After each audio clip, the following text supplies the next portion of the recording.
皆さんこんにちは、ゆりこです。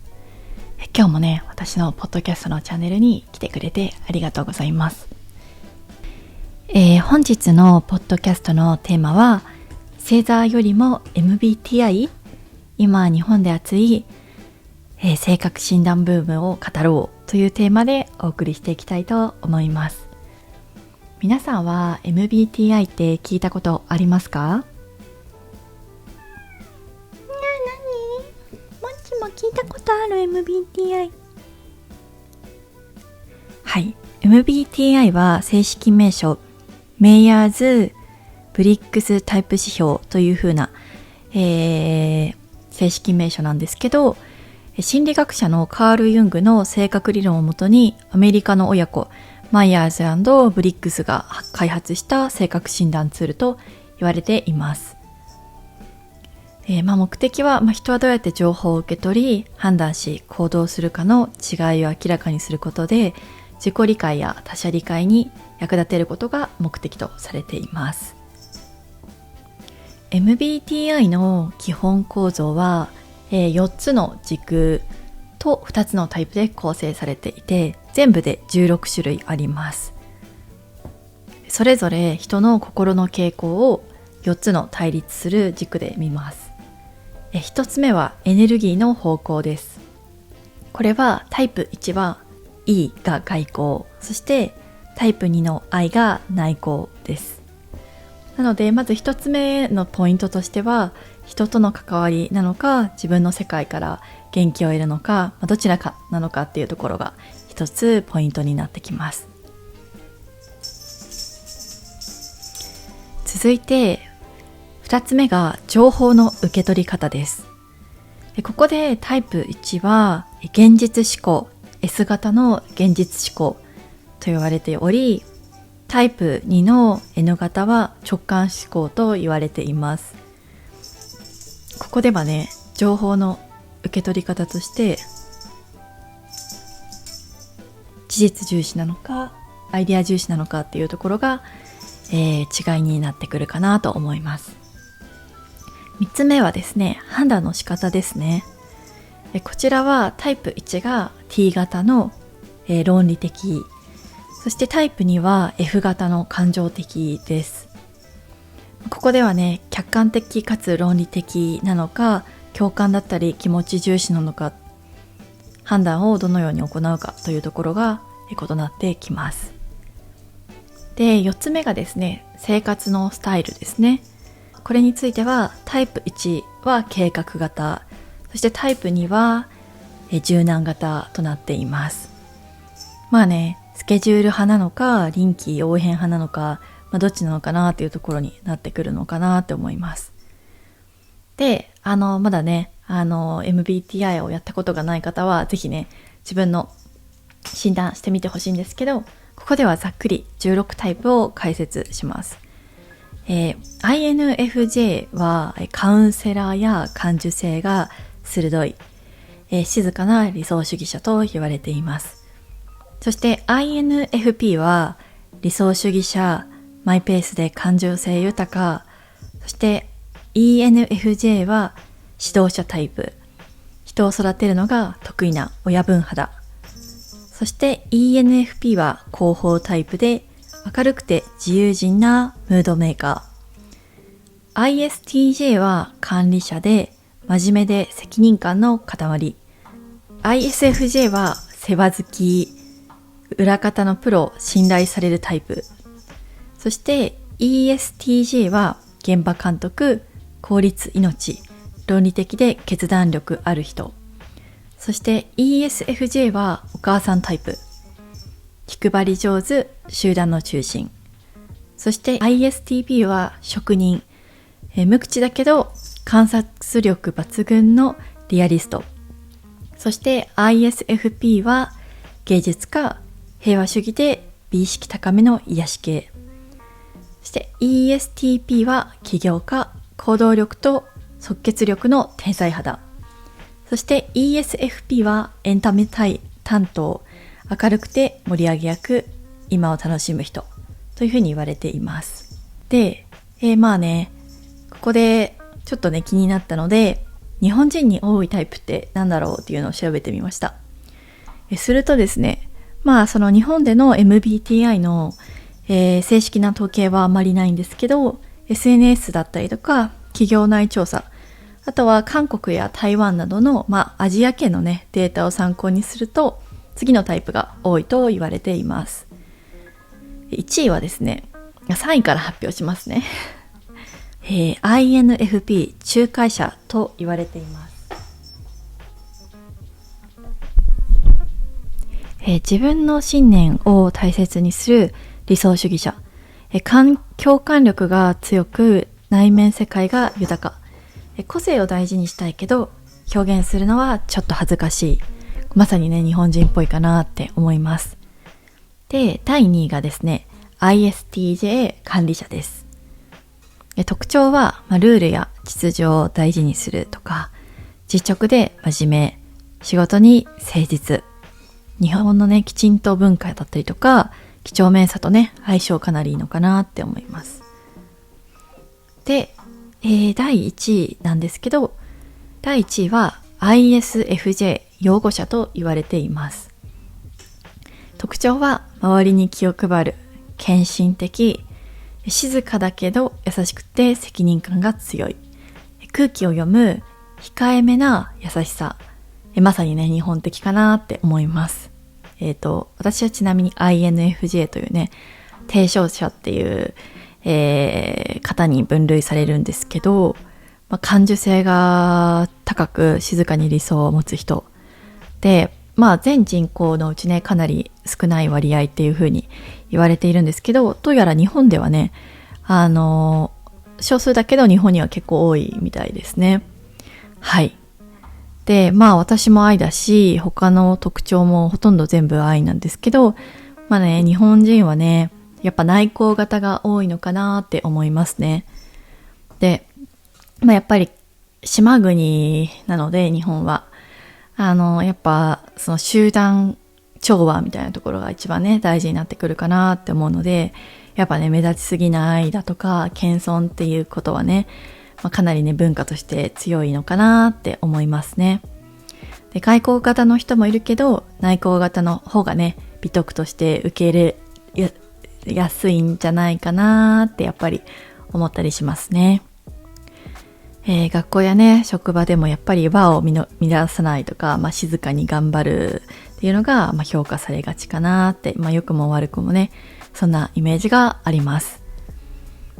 ちなみに、私のねフォロワーさんは結構アメリカとヨーロッパの方が多いので、ちょっとね日本とねアメリカとヨーロッパの比較をしてみまして、チャット GPT にしてもらいました。そしたらですね結構面白かったのが、日本のその人気なタイプはさっき言った3つなんですけど、アメリカはね、ENFP、 これ多分広報運動家かな、 ENFP、 それから ESTJ ってなんだ、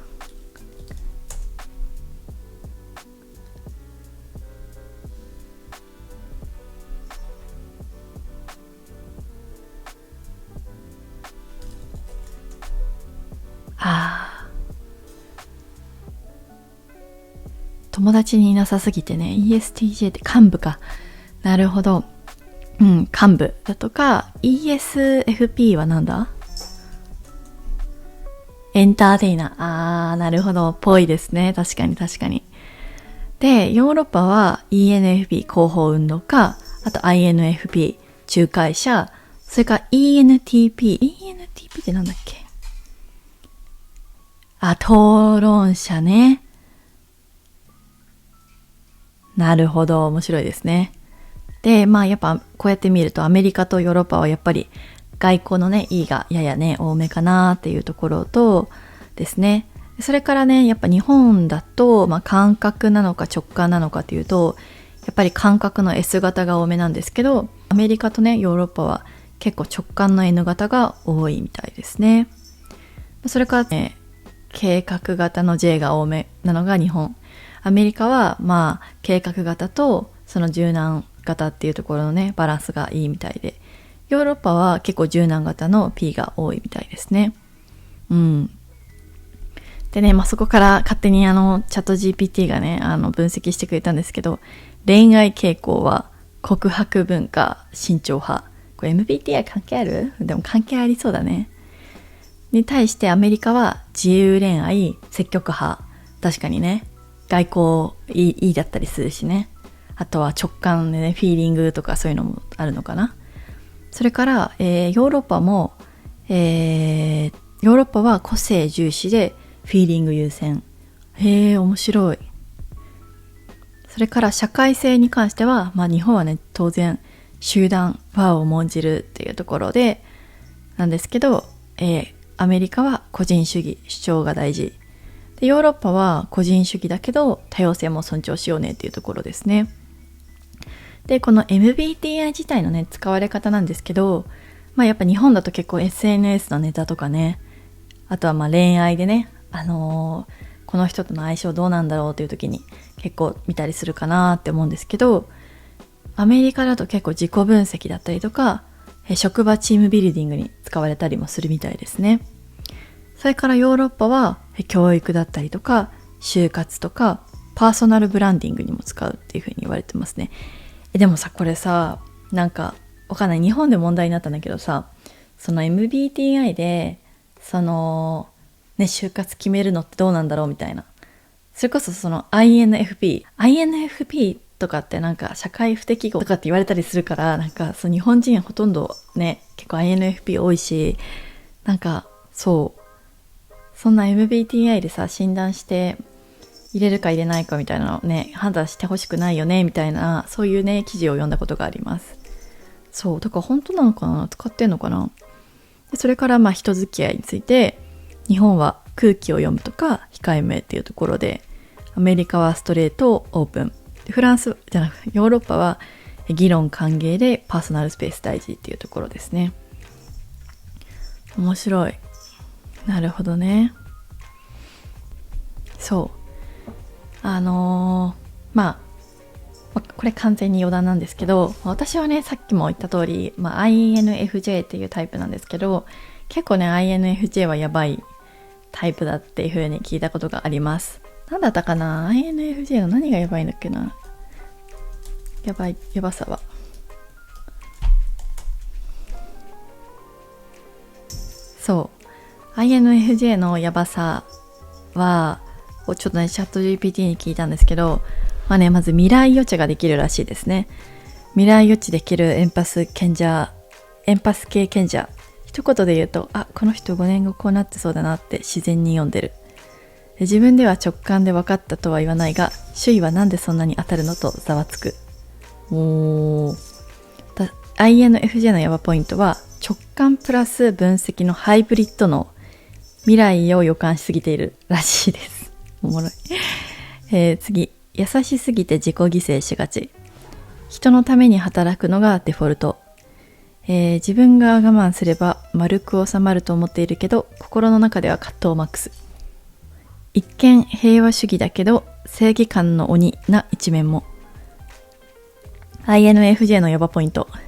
感情を内に溜め込みすぎて突然ポキッと折れることがある。これちょっとわかる。すごくわかる。なんか仕事とかもそうなんですけどね、なんか何も言わないんだけど、最後もうダメだってなった時にいきなり爆発しちゃうみたいなことはあるかもしれない。本音を隠しすぎて誰も読めない。建前はニコニコ、でも本音は5層くらい下にあって本人しかアクセス不可。やば。話してると、あれこの人実は何考えてるのってなるけど、本人の中ではめちゃくちゃ深い議論を一人で展開中。INFJ のヤバポイント。共感能力が高すぎて自分の感情がどこにあるかわからなくなる。これはすごくよくわかります。なんか例えば友達とご飯行こうってなった時に、なんかやっぱ日本って基本的にね、予約しないといけない文化があるんですけど、なんか友達がさ、例えば何食べたいって言った時にさ、すごい考えちゃうの。友達は何食べたいんだろうみたいな。私が何食べたいじゃなくて、その友達は何を食べたいかなっていうのをすんごい死ぬほど考えちゃって、なんかいいお店見つけなきゃとか、なんか友達が喜んでくれるなんか素敵なお店自分が探さなきゃいけないとか、なんかいろいろ考えすぎて、最終的にすんごい考えるんだけど、もうなんか考えすぎて嫌になっちゃうみたいなところは結構ありますね。自分の感情にね素直になれる人はすごいいいなってだから思ったりします。次、矛盾の塊なのに筋が通っている。内向型なのに人助けが生きがい。論理派っぽいのに最後は直感。社交的に見えるけど心は孤独を好む。まるで感情と思考の哲学バトルを脳内で常に開催してるみたいな存在。INFJ のヤバポイント。他人には理解不能。だけど INFJ 同士にはわかる涙の世界。創作妄想の世界がガチで深い。詩、文章、映像、アートなど表現力がエモすぎる。静かに見えて頭の中ではファンタジー小説50巻分ぐらいの物語が同時進行。現実と空想を行き来しながら自分だけの世界観を築くのが得意。INFJ の要ポイント。誰も気づかない世界の美しさに涙してるタイプ。これちょっとわかるかも。一人で鎌倉とか歩いてるとさ、なんていい日なんだろうとかね、すごい綺麗だなーって一人でねなんか感動したりすることあるかもしれない。確かにそう、 INFJ は静かな革命家って呼ばれるほど見えないけどすごいを体現している存在。レアタイプと言われることが多く、人口の1から 2%。 出会えるとちょっと運命感じちゃうかも。もし自分が INFJ だったらもうそれは一つの世界観そのもの。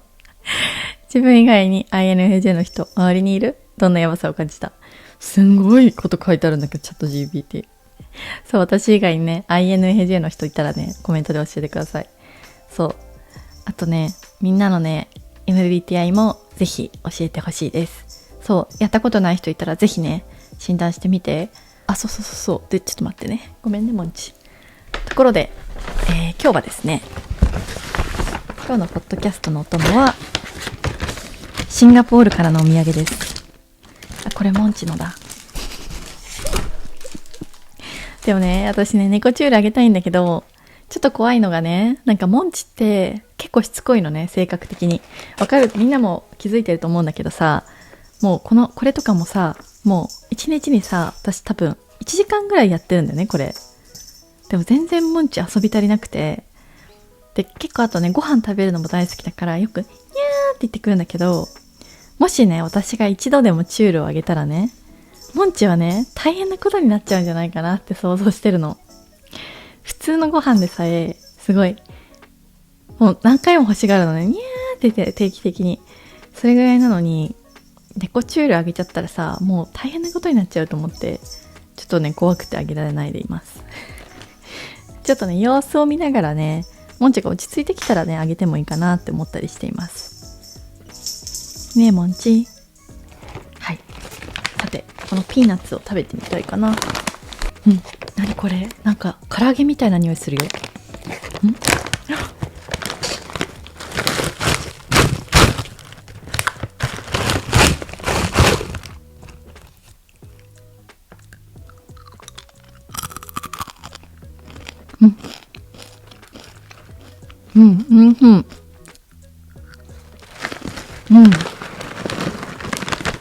これはクラッカーピーナッツ、美味しい。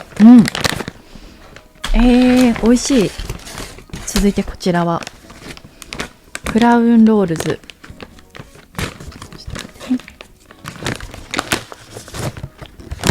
うわ、めちゃくちゃエビの匂いがする気がする。これ何の匂いだろう？エビかな？エビだよね。じゃーん。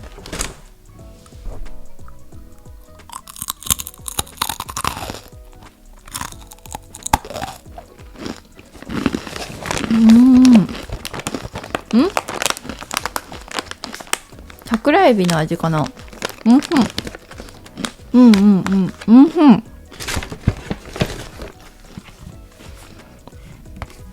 じゃーん。パヤっていうフルーツのジャムなのかな。ちょっとね今パンがないので、なんでモンチ走ってるのなんで走ってる。パンがないので食べれないんですけど、これもいただきました。あとね、じゃーん、これかわいいお花のキーホルダーももらった。本当にこれ大切にします。あとねもう一個ね、モンチの猫チュールね、2つももらっちゃった。もうモンチやばいねそうね、あげてみようかな、どうしようかな、ちょっと今悩んでいるところですみんなのお家の猫ちゃんは猫チュール大好きですか？ちょっとね狂ったように猫チュール好きじゃないですか？大丈夫ですか？ぜひねその辺も教えてもらえたら嬉しいです。ということでね、今日もね最後まで動画を見てくれてありがとうございました。それではまた次の動画でお会いしましょう。じゃあねー。